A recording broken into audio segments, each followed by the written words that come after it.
Professor صاحب آپ اس پہ کیا اعتراض ہے آپ کو؟ کوئی اعتراض نہیں ہے، میں صرف یہ سپریم کورٹ اگر کسی معاملے کو ابتدائی عدالت کے طور پر دیکھے گی تو مسائل تو پیدا ہوں گے جو ہم نے مختلف کیسز میں دیکھے. نہیں دیکھیں، اس کو کہتے ہیں اوریجنل جورسڈکشن، کہ اوریجنل جورسڈکشن کچھ امور میں ہوتی ہے. یہاں معاملہ پاکستان میں پیچیدہ اس لیے بنا ہوا ہے کہ جو امور اوریجنل جورسڈکشن میں نہیں ہونے چاہیے وہ سپریم کورٹ نے اپنے ہاتھ میں لیے ہیں.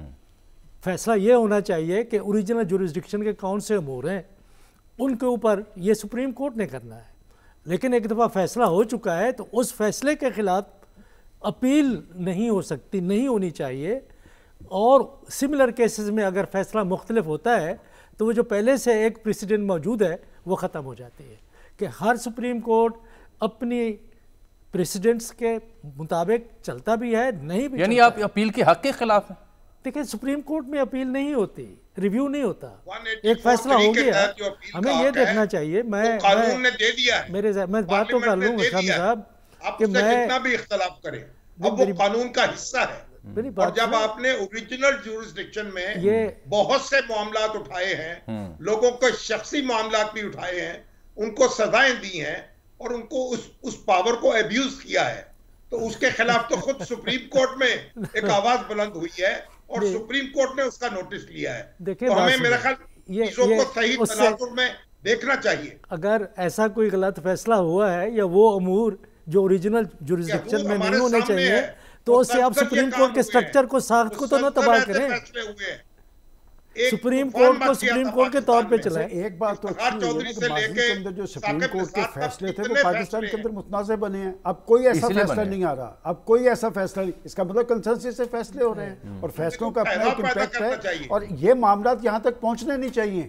یہ جو معاملات 9 مئی تک آئے ہیں ماضی کے اندر کیوں نہیں آئے اور کن لوگوں نے کیے ہیں؟ وہ جو نگران پرائم منسٹر صاحب کہہ رہے ہیں یہ سیاسی عمل تو نہیں تھا رہا. سیاسی عمل تو ہوتا ہے کہ آپ ریلیز لگائیں، جلسے لگائیں، آپ تقریریں کریں.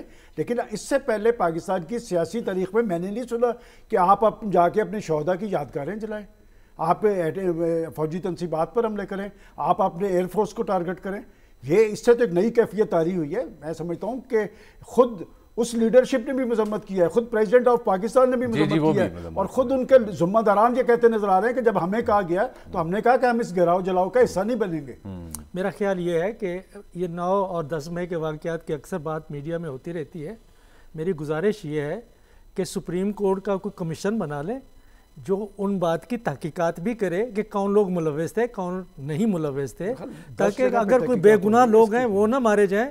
لیکن جن لوگوں کے اوپر سنگین الزامات ہیں، شواہد موجود ہیں، ان کے خلاف مقدمات سول عدالت میں چلنے چاہیے. لیکن یہ ہے کہ آپ اب یہ نہ ہو کہ آپ اپنے نیٹ کو آپ اتنا زیادہ پھیلا دیں کہ اس میں معصوم لوگ بھی اس کے اندر آ جائیں.